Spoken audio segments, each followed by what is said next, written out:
그러니까 이런 식으로 나온 것들은 다 뇌파가 느린 것들이에요. 예, 움직이지도 않고 있는데 이렇게 막 뜨잖아요. 이런 것들은 전부 다 뇌파가 느리다. 느린 것이 느리기 때문에 우리가 스펙트럼으로 변환을 했을 때에 이렇게 길게 나오는 것들이죠. 전부 다. ADHD, 자폐 애들의 특징이죠.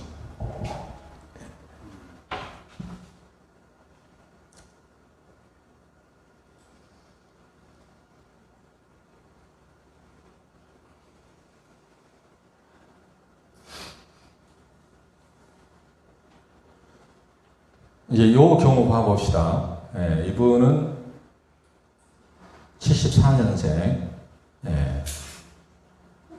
74년생이면은 지금 45살이죠. 45살. 예, 45살인데, 45살이면은 몇 Hz입니까? 10. 예, 10Hz. 45살이니까 무조건 10Hz 나와야지 돼요. 예, 10Hz 나오느냐? 이제 그걸 보는 겁니다. 근데 요 데이터를 보니까 눈을 떴을 때 빨간색 강하게 나와 있어요. 눈을 감으니까 그건 싹 없어졌어. 그러면 요 빨갛게 뜨는 것은 뭐가 문제? 눈의 문제다 하는 것을 알 수가 있죠. 눈 감으니까 없어졌어요. 눈을 떴을 때는 있어. 그 얘기는 눈의 문제죠. 눈의 문제. 다른 거 아니에요. 근데 기초율동이 잘 안 보여. 왜 그냥 뒤에 세타파가 너무 강해. 이것도 세타파가 너무 강하기 때문에 앞에 기초율동이 묻혀있는 상태죠. 묻혀있는 상태. 그래서 이걸 보면은 눈 떴을 때 델타, 세타 아주 강해요. 눈을 감으니까 이게 둘 다 확 줄어들었어요. 확 줄어들었어요. 근데 세타파가 이 정도 뜨는 것은 강한 겁니다. 알파파가 눈을 감았을 때 오히려 더 줄어들어 버렸어요. 더 약해져 버렸어요. 예, 이거 거꾸로 된 거죠. 예, 나머지 것들은 다 정상이에요. 그래서 기초율동을 보니까 이 사람이 5Hz, 세기가 5값에서 출렁이고 있고, 출렁이고 있는 거죠. 그래서 뭐 조금 높지만 문제는 안 되겠다. 그죠. 여기를 보니까 우측에서 6Hz 제일 높아요. 6Hz 피크가 나옵니다. 그럼 이 사람 기초율동이 6Hz일까? 6Hz면은 이거 치매예요. 이 나이에 6Hz 나오면 이것은 무조건 치매거든요. 네. 근데 여기 보니까 10Hz 리듬이 나와요. 우측에서. 아, 기초율동은 10Hz구나. 그걸 알 수가 있습니다. 근데 좌측 뇌는 굉장히 약해. 굉장히 약해요. 그래서 피크가 어디가 있냐? 8Hz가 있어요. 8Hz가. 피크가. 네, 여기서 아마 8에서 10에서 찍었을 거라고. 8하고 10이 딱 나왔죠. 네. 좌측이 10Hz일 텐데, 10Hz가 나오긴 나오지만은 약하게 나오고 있는 거죠. 좌측이 좀 불안정한 상태라는 것을 알 수가 있습니다. 대신 6Hz가 좌측에도 똑같이 존재하고 있고, 여기 8Hz가 있습니다. 좌측 뇌가. 근데 우측에서 나오는 이 세타 리듬 15회나 발생이 됐어요. 이건 심각한 겁니다. 그래서 이렇게 여러분들이 이 연령대 45세예요.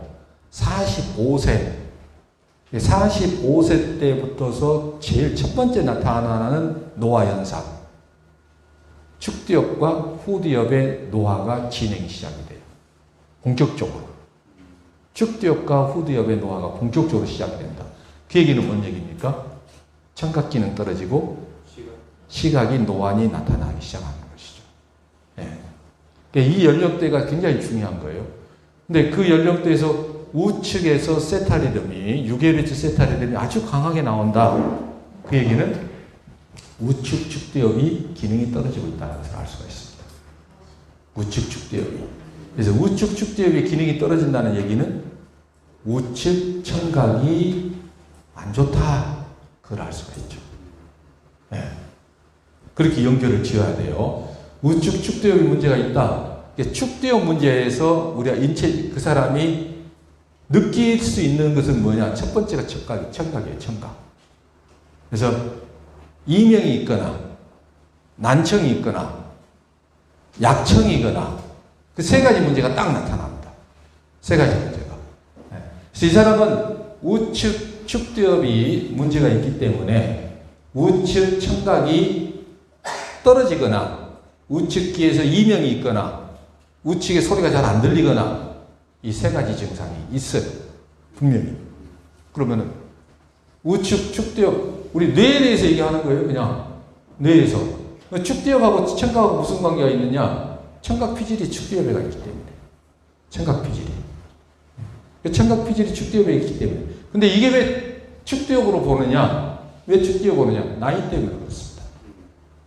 나이 때문에. 그때부터서 노화가, 이거 지금 노화가 됐다는 얘기거든. 근데 노화가, 전두엽은 그 뒤에 노화가 이루어지거든. 전두엽 노화는 주파수를 딱 보면은 알아요. 기초혈당이 뚝 떨어지거든. 기초혈당이 뚝 떨어지고 알파파가 높아지면은 이건 전두엽 노화예요.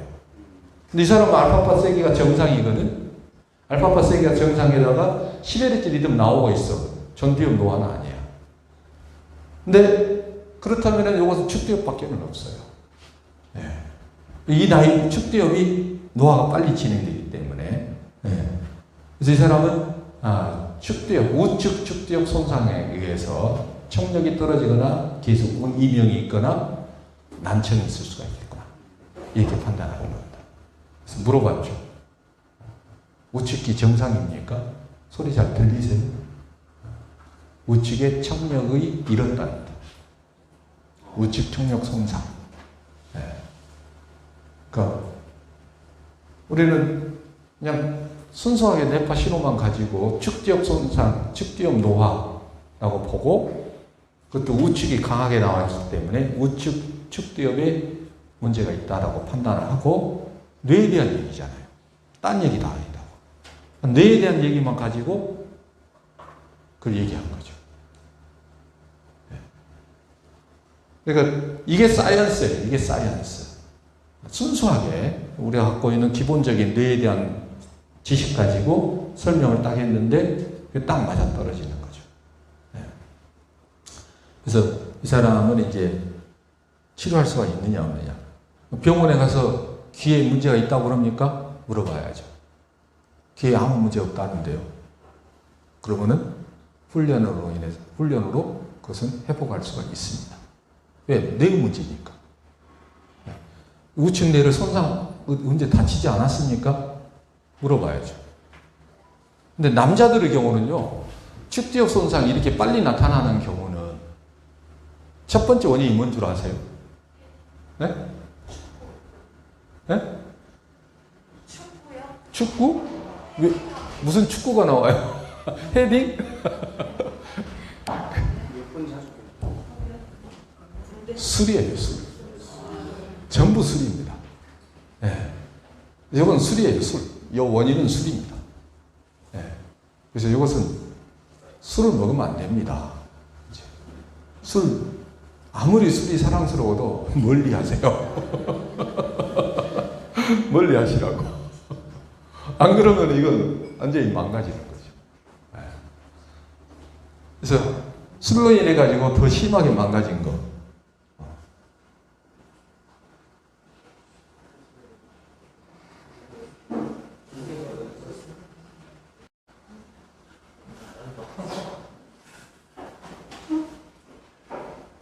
이분은 54년생. 54년생이면은 66세죠. 65세. 예. 나이가 65세면은, 예, 11Hz는 아니죠. 9Hz를 봐야 되겠죠. 예. 왜 이러지? 자꾸.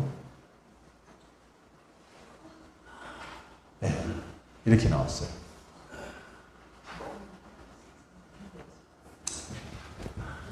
뒤에 뜬 것이 델타파 리듬이 아주 약해요. 근데 희한하게 베타파 쪽에서 강하게 나타나고 있어요. 베타파 쪽에서. 빠른 리듬이 강하다는 것을 알 수가 있습니다. 빠른 리듬이 강해요. 눈 감았을 때에는 빠른 리듬 싹 사라졌어요. 빠른 리듬 다 사라졌어요. 근데 보면은 저 뒤쪽에 있는 세타 리듬이 피크가 강하게 나오고 있다. 일단은 눈 떴을 때 베타 리듬이 강하게 떴다? 이건 이상한 거죠. 너무 강해. 여기를 보시면은 그래프가 이 그래프가 아니에요. 계한시 이 그래프가 아니야. 이 그래프가 F분지 1 그래프가 아니라 이것은 똑같은 거예요. 똑같아요. 이렇게 나왔어요. 이렇게 이 일직선 언제까지? SMR타까지 즉 저메타파까지가 그냥 일직선이에요. 이렇게 돼 있어요. 이건 비정상이죠. 비정상. 네. 이렇게 나오는 질병이 뭐냐? 파킨슨입니다. 네. 이게 파킨슨. 네. 이렇게 나와버리거든. 예. 파킨슨 환자들의 특징이 뭐냐? 베타파가 강하게 나와요. 속파가 뜬다고, 속파가 떠요. 그래서, 물론, 세타파도 강하죠. 세타파도 강한데, 그 강한 것만큼 베타파가 강하게 나와요. 굉장히 특이한 이 패턴을 보여요.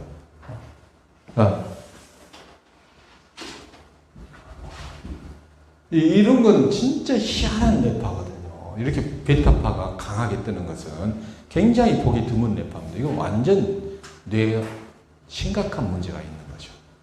네, 뇌에 심각한 문제가 있다. 근데 본인은 모르는 거예요. 전혀 몰라요. 왜? 병원에 가서 검사를 했더니 무슨 병인지 모르는 거예요. 병원에서. 네. 그래서 저는 이걸 어떻게 찾아냈느냐? 그러면은 일단은 제가 의심을 했죠. 아, 이건 파킨슨 병인데? 라고 제가 일단 의심을 하고 기초혈동을 딱 봤어요. 그랬더니 9Hz를 찾아야 되잖아요. 이 사람 9Hz이기 때문에 9Hz에서 피크가 없어요. 근데 10Hz에서 피크가 나와요. 10Hz에서 아, 이 사람 머리 좋은 사람이구나. 현재 65세인데 11Hz 뇌파 나오기 때문에 아, 머리가 좋은 사람이다. 그렇게 판단하는 거예요. 그리고 두 번째 피크를 보니까 8Hz 좌측 내에서 8Hz 나오고 아니 우측 내에서 7Hz가 딱 나와요. 우측 내에서. 우측 내에 7Hz? 이건 의심스러운 거죠. 우측 내 7Hz? 우측 내가 훨씬 빨개요. 좌측 내보다 훨씬 강하다고. 이 베타파 쪽이 훨씬 강해요. 그러면 아, 이 사람은 우측 뇌의 손상이다. 좌측 뇌도 상태가 좋지 않지만 우측 뇌가 훨씬 더 심각하다라고 보는 거죠. 그러면은 일단 제가 속으로 파킨슨이라고 판단을 내렸기 때문에 좌측 신체 보행에 문제가 없습니까? 라는 질문이 나가게 되죠. 네, 우측 뇌 손상으로 봤기 때문에. 네. 왼발에 힘이 하나도 없다는 거예요. 왼발에 힘이 하나도 없습니다. 오른발하고 왼발은 어느 쪽에 힘이 없습니까? 왼발에도 힘이 없죠. 오른발보다 왼발에 훨씬 힘이 없습니다. 읽은 게 딱 맞는 거죠. 이게. 네. 근데 우측 축두엽이 심각하게 손상됐습니다. 얘기를 한 거예요, 제가. 우측 축두엽 손상이 상당히 심각합니다. 그러면서 뭔 얘기를 하냐? 우측이 잘 들리세요? 이명이 상당히 심할 것 같은데요? 네, 맞습니다. 우측귀에서 완전히 그냥 쇳소리가 난다는 거죠. 이 리딩이 딱 정확하게 맞은 거죠. 당신 파킨슨입니다. 네. 술을 너무 많이 먹었네요. 이건 술로 인한 파킨슨 병입니다. 그렇게 딱 얘기를 하는 거죠. 오늘부터 술 당장 한 방울도 안 마시고 끊으셔야 됩니다. 안 끊으면은 오래 못 갑니다. 엄청난 소리를 해버리는 거죠. 협박을 하는 거예요, 협박을. 안 그러면은 절대 훈련 안 하거든요. 파킨슨은 어디에 병이 생기는 겁니까? 네? 뭐가 망가지죠? 네? 아, 뇌라고 하시면 안 되죠. 네? 중뇌 흑질. 중뇌 흑질에서 나오는 것이 뭐죠? 도파민이 하는 역할. 네? 도파민이 하는 역할. 흑질의 그 영역을 우리가 뭐라고 보느냐. 거기서 도파민이 나오잖아요. 그게 중뇌 변형 영역이거든. 중뇌 변형 영역. 네? 이게 이 멘트럴 태그멘털 거기가 보상 중추 중에 하나예요. 보상 중추 중에. 보상 중추가 뭐냐? 우리가 어떤 일을 해서 성취감을 느끼는 거. 어떤 일을 해냈어요. 그럼 우리가 굉장히 기쁜 희열을 느끼잖아요. 성취감도 느끼고. 그렇게 성취감을 느끼게 해주는 회로. 그게 바로 보상 중추거든요. 그게 있기 때문에 우리가 도전을 하고 뭔 일을 달성하려고 노력을 하고 그러는 것이지, 그 보상 중추가 없어버리면은요, 우리는 어떤 일을 했을 때에 만족감을 못 느끼게 됩니다. 만족감을 못 느껴요. 근데 흑질 영역이 그 기능을 하고 있는 것이거든. 그쪽 영역이. 그 도파민이라는 신경전달 물질이 바로 그러한 역할을 해주는 것인데, 그게 파괴됨으로써 그게 없어져요. 그럼 이 사람들은 보상 기능에 문제가 있는 겁니다. 보상 기능에가. 그래서 무슨 일을 하더라도 만족을 못해요. 항상 만족을 못하고 새로운 걸 계속 찾아 나갑니다. 새로운 걸 계속 찾아요. 그래서 뭔 일을 하냐? 파킨슨병 환자들이요, 약을 제일 많이 먹어요. 뭐 7가지, 10가지 막 온갖 몸에 좋다고 하는 것들은 다 먹어요. 다 먹어. 신경안전제, 뭐 수면제, 무슨 건강식품, 보조식품들, 파킨슨 약도 먹지만 몽땅 먹습니다. 왜? 만족을 못해요, 그 사람들이. 보상 중추에 문제가 생겼기 때문에. 그래서 그래요. 이 사람도 의심이 엄청 많아요. 그러니까 이미 이 정도까지 왔으면은요, 이미 20년 전에 발병이 한 거예요. 20년 전에 이미 그 증상이 나타났다고 봐야지 돼요. 40대 중후반에 이미 보행에 어려움이 이미 나타났는데, 그것을 자기는 신경계에 허리에 이상이 있는 걸로만 판단을 했을 가능성이 아주 큽니다. 그러니까 병원에 가서 내가 걷는 것이 조금 이렇게 이상합니다. 그러면은 정형외과나 그런 신경외과나 이런 데서는 허리만 봐버려요. 허리만. 실제로는 뇌에 문제가 생긴 건데 그건 안 봐버린 거죠. 제가 신경외과 가서 파킨슨 검사 하세요. 이건 뇌에 문제가 있는 것이지 허리 문제 절대 아닙니다. 이거. 그러니까 제가 얘기한 증상이 자기한테 딱 맞아 떨어지니까 할 말이 없는 거죠. 그래서 지나친 알코올 섭취로 인한 뇌 손상. 그래서 파킨슨병 환자들이, 남자들의 경우는 술 때문에 오는 경우가 거의 대부분입니다. 그래서 이 사람이 그 대기업의 영업을 담당하는 분이었는데, 그러다 보니까 술을 엄청나게 먹어댄 거예요. 그래서 제가 20년 전에 이미 병은 나타났습니다. 그랬더니 40대 중반부터 걸을거리에 다리에 힘이 빠져가지고 계단 오르는 게 힘들었습니다. 그 얘기를 하더라고요. 그러니까 이 세타파가, 제가 세타파 하나 가지고 그 얘기를 한 거예요. 7Hz 우측 내에 7Hz리듬. 7Hz 리듬이 없었으면은, 이게 없었으면 거기까지는 이제 심각하다라는 얘기까지는 안 나오죠. 뇌파가 까침처럼 그렇게 이상하게 나왔어도 세타파가 없다 그러면은 심각하게 안 봐요. 근데 세타파가 있기 때문에 심각하게 보는 거예요. 왜? 그만큼 뇌가 많이 파괴되게 되면 똑같은 일을 하더라도 훨씬 더 광범위한 더 많은 뉴런들이 힘을 합쳐야 돼요. 기능이 흑질 기능이 살아있으면 흑질에서만 일하면 끝나거든. 그러면은 그 해당 뉴런들이 거기서만 딱 작동해버리면 끝나기 때문에 일이 쉽죠. 즉, 뇌가 에너지 소비가 적어요. 에너지 소비가 적어요. 그런 것은 뇌파가 빨라요. 적은 수의 뉴런으로서 일을 할 수가 있기 때문에. 근데 파괴가 딱 일어나 버리면은 그것 갖고는 안 돼. 그래서 더 많은 영역의 뉴런들이 힘을 합쳐야지 돼요. 그렇게 되면은 뇌파가 느려지게 되죠. 뇌파가 느려지게 돼요. 그래서 이런 리듬이 나왔을 때는 심각하다고 딱 봐버리는 거죠.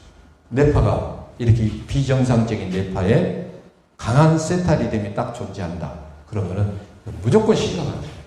그래서 세타파가 6이나 7Hz 세타파가 강하게 나온다. 딱 했을 때 나이대를 보고 여러분들이 해석을 잘 해주셔야 돼요.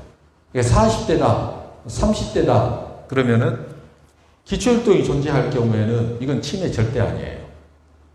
치매 절대 아닙니다. 다른 거라고. 기초혈동이 존재하지 않고 6Hz, 7Hz가 나왔다. 그럼 그게 기초혈동이 되어버리거든. 그러면 이건 이제 인지능력 저하로 딱 봐야지. 인지능력 저하. 네. 거기에다가 알파파까지 이렇게 강하게 솟구쳤다. 그러면은 인지능력이 급격히 떨어진 사람. 외부에서 들어오는 자극에 대해서 알파파가 높다는 얘기는 이게 지금 정상이거든요. 이 사람은 알파 세기가 이건 정상이에요. 알파가 10 근처에서 놀고 있다. 그 얘기는 뭔 얘기냐? 전두엽에 빠르게 뛰지 않는 거예요. 그런 사람들은 외부 자극에 대해서, 외부에서 들어오는 정보에 대해서 빨리 처리를 못해요. 빨리 처리를 못해요. 여기 전두엽이 느리기 때문에, 쉬고 있기 때문에, 전두엽 쉬고 있기 때문에 빨리 반응을 못한다고.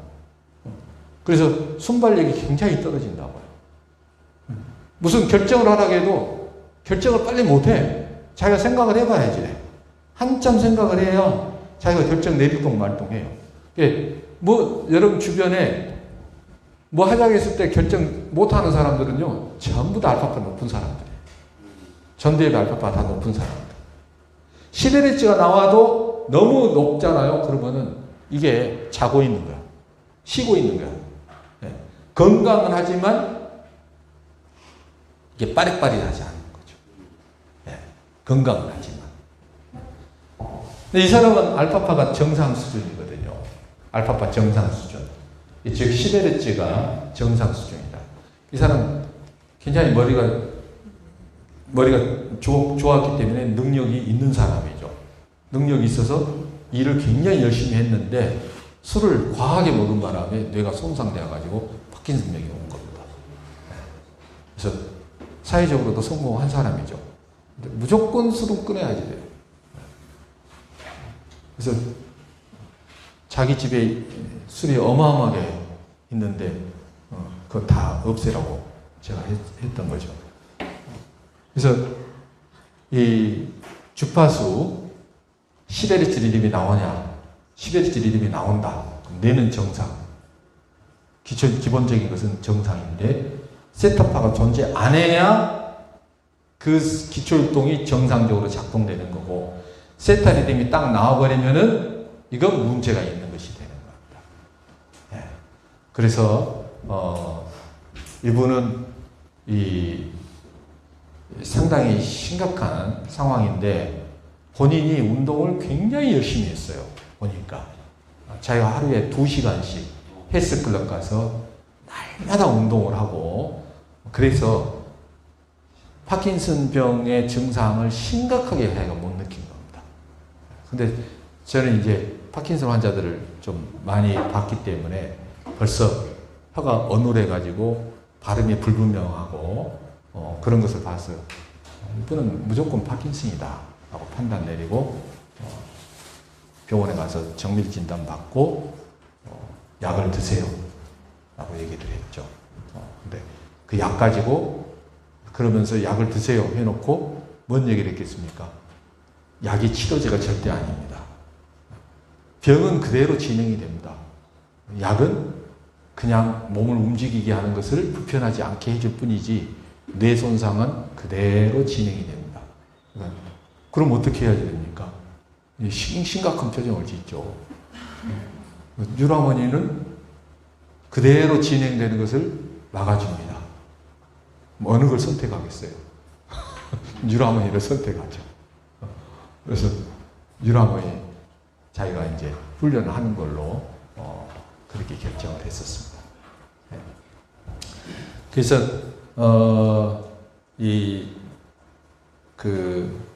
우리가 BQ 해석을 할 때에 여러분들이 주파수를 찾는 것에 먼저 초점을 두셔야 되는 거고, 기초율동이 있느냐 없느냐, 기초율동이 몇 Hz에서 나오느냐, 그걸 찾는 거. 그 다음에 세타 리듬이 얼마나 강하냐 약하냐 이거. 그리고 나이에 따라 가지고 설명하는 것이 전혀 달라진다는 것이죠. 나이에 따라서. 그러니까 세타 리듬이 강해요. 6살, 5살.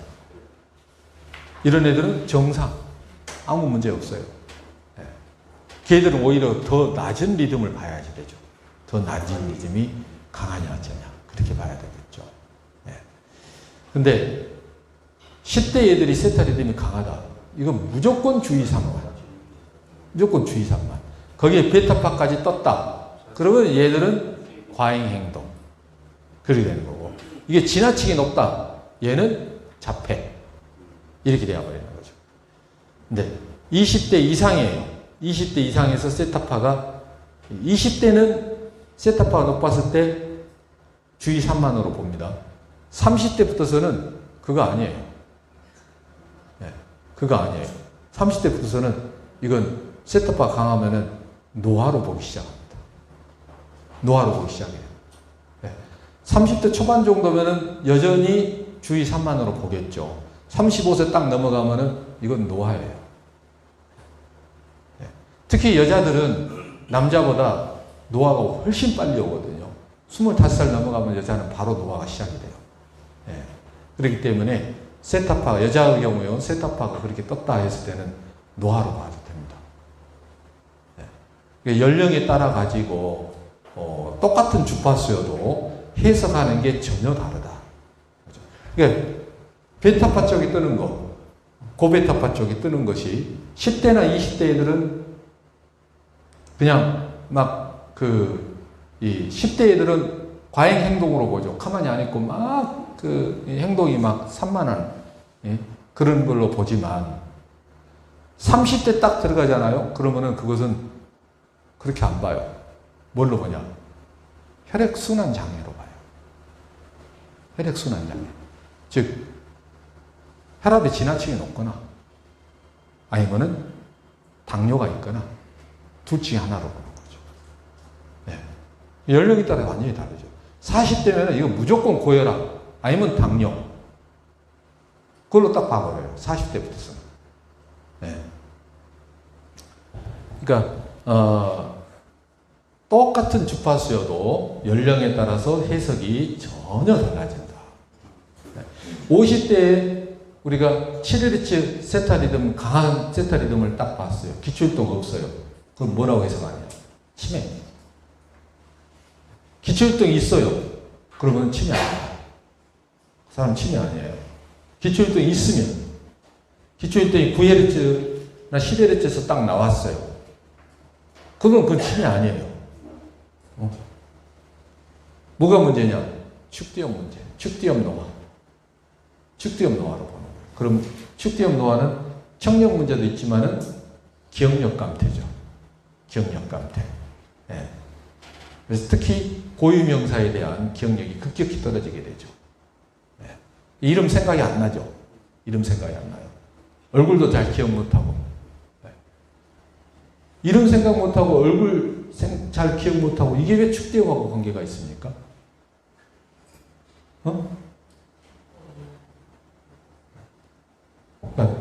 언어 기능 축두예배가 있잖아요. 언어 기능. 해마 좌측 우측에 다 한 쌍씩이 있거든. 얼굴 인지 시각 피질에서 IT 영역이 축두예배가 있거든요.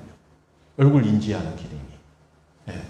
그렇기 때문에 축대염 노화는 그 증상들이 다 그렇게 나타나요. 예. 그러니까 여러분들이 뇌파를 정확하게 해석하려면은 뇌에 대한 공부를 꼭 하셔야 된다는 거죠. 뇌에 대한 공부를. 예. 예, 그렇게 정리를 하시면 여러분들이 크게 어려움이 없을 겁니다. 그 이상에 대해서 막 얘기를 하신다는 것은 그건 지나친 거예요. 오히려 이상한 것이 돼요. 교과서에 없는 얘기들이거든. 교과서에. 고혈압인데 왜 속파가 빨라지느냐? 그것은 너무 당연해요. 이 혈압이 높기 때문에 여기 이쪽에서 그 신호가 잡히는 거죠. 압력이 세기 때문에 혈관이 팍팍 뛸 거 아니에요. 그래서 뇌파가 높이 떠버린다고. 당뇨는 왜 그러냐? 당이 혈액에 너무 많아. 뇌로 들어가는 당이 너무 과해. 그래 되면은 뇌가 에너지 소비가 지나치게 높아지게 되니까 떠버린다고. 속파가 떠버린다고. 예. 그게 그렇게 그 생리적인 그런 문제점이 당연히 그렇게 될 수밖에 없어요. 뇌파가. 이건 사이언스. 이건 사이언스예요. 그러니까 여러분들이 항상 과학적으로 정확하게 설명이 가능한 것들에 대해서만 얘기를 하세요. 다른 것에 대해서 얘기하시는 것은 잘못된 겁니다. 이런 얘기들은 교과서에 다 나와 있는 얘기이기 때문에 그렇게 얘기하는 것이 전혀 문제가 없을 겁니다. 그건 굉장히 중요하죠. 그러니까 이제 우리 자기조절 지수, 그러니까 나머지 것들은 이렇게 자기조절 지수를 제외한 나머지 지수값들은 배경 뇌파 가지고 다 분석한 거예요. 그냥 멍 때리고 있을 때에 나온 뇌파 가지고 분석을 해서 뭐 어쩌다 저쩌다 얘기를 하는 건데 자기조절 지수만큼은 피드백을 걸어준 거거든. 휴식 훈련 모드로 1분 동안 시켜보고 주의력 훈련 모드로 1분을 시켜보고 집중력 훈련 모드로 1분을 시켜본 거예요. 그러니까 뇌가 멍 때리고 있는 상태가 아니라 뇌가 그 리듬에 맞춰서 자기를 조절하는 것을 한 거예요. 그 얘기는 마치 뭔 얘기냐면은 자 걸어 다니세요. 시간을 재. 100m를 걷게 한다. 그냥 평소 자기가 걷는 걸음으로 걸었을 때 몇 분 걸리는지 100m. 그다음에 좀 빨리 조금 달리면서 뛰세요. 또 시간 재고 전력 질주해 보세요. 하고 시간 재고 그렇게 해서 그 사람의 건강 상태를 체크하는 거죠. 그게 자기조절 지수랑 똑같은 겁니다. 그러니까 자기조절 지수는 뇌로 하여금 느리게 뛰게 하고 좀 더 빨리 뛰게 하고 아주 빨리 뛰게 해서 거기서 뇌가 스스로의 리듬을 어떻게 잘 조절하는가를 측정한 거예요. 그래서 전혀 다른 거라고. 전혀 다른 거. 정상적인 사람이라면은 할 때마다 점수가 다르게 나와요. 그게 정상. 그게 정상이에요. 네. 비정상적인 사람은 항상 낮은 점수가 낮게 나와요. 문제가 있는 사람은. 네. 그러니까 주의 산만인 애들은 보면은 주의력 점수가 한 10번 해봤다. 그러면 거의 한 70, 80%가 주의력 점수가 다 제한점으로 나온다. 근데 정상적인 사람이다. 그러면 그 분포가 그렇게 안 나와요. 네. 막 달라진다고. 그건 정상. 특별하게 내가 그 리듬 조절하는데 큰 문제가 없다. 그 얘기거든. 네. 그러니까 우리가 건강검진을 하더라도 사실은 두 가지 검사를 해야지 됩니다. 제가 이제 한 번은 호흡을 못한 증상이 한 번 있었어요. 갑자기 아침에 일어났는데 숨을 못 쉬겠어요. 숨을 못 쉴 것 같아가지고 숨을 들이쉬기만 하면은 아주 요 가슴 쪽이 찢어질 듯이 아파가지고 숨을 못 쉬었어요. 그래가지고 이제 가슴은 안 움직이고 배로만 숨을 쉬었죠. 배만 움직이면은 숨을 쉴 수 있으니까 그렇게 하고 회사에 갔더니 이제 그 우리 회사에 이제 고문이 그때 있었는데 그 고문이 야 그거 아무래도 심장 이상이 있는 것 같으니까 심장 전문병원에 가자고 그래갖고 심장 전문병원에 이제 갔어요. 심장 전문병원에 갔는데 검사를 했는데 아무 이상이 없어요. 심장에 아무 이상이 없어요. 건강하다는 거예요. 근데 그 의사가 딱 뭐라 하냐면은 건강한 심장은 박동수가 측정할 때마다 바뀝니다. 그러는 거예요. 딱 고정되어 있지 않고 계속 바뀐다 이거죠. 건강한 사람은. 네. 그래서 그러면서 뭐라 하냐면은 러닝머신에서 달리기를 시킨다는 거예요. 그러니까 1차 검사는 그냥 심전도 검사만 하고 거기에서 문제가 없으면 그냥 패스. 근데 거기에서 이상이 나타났다 그러면은 실제로 러닝머신에서 달리기를 시켜가지고 심장 박동이 정상적으로 컨트롤 되나 안 되나를 본다는 거죠. 네. 그와 똑같은 거예요. 자기조절 지수가 바로 그 역할을 하는 겁니다. 그러니까 이 뇌가 서로 다른 빠르게 뛰고 느리게 뛰고 하는 조절을 정상적으로 하는가 그걸 보는 것이 바로 자기조절 지수예요. 그러니까 단순히 훈련 모드만을 결정하는 것이 아니라 뇌의 적응, 조절 능력 그걸 보는 겁니다. 그래서 굉장히 중요한 거예요. 복잡하지 않다는 거죠. 절대 해석이 복잡하지 않습니다. 예.